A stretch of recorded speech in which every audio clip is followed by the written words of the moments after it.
আল্লাহ পাক বলছেন যে আমার কাছে যখন বান্দা কিছু চায় তার হাতটাকে আমি খালি ফিরাই দেবো, এটাতে আমি লজ্জা বোধ করি। দোয়া করলে কয়েকটা বিষয়ের একটা হবেই, হয় আপনি সাথে সাথে সেটা পাবেন, না হলে একটু দেরিতে পাবেন, না হলে আল্লাহ পাক সেটা জমা করে রাখবেন পরকালের জন্য।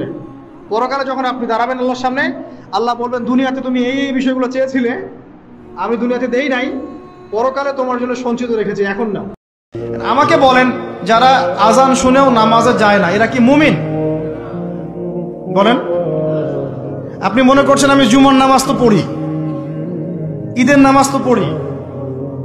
এমনও হতভাগা মানুষ আছে পৃথিবীতে যাদের নামাজ প্রথমবার তারা নামাজ পড়ে জানাজার নামাজ, আছে না ভাই? আল্লাহ পাক আমাদের সবাইকে 5 ওয়াক্ত নামাজি হওয়ার তৌফিক দান করেন, এবং কাজা নামাজ অনেকের আছে, আল্লাহ পাক সেগুলো আদায় করার তৌফিক দান করেন।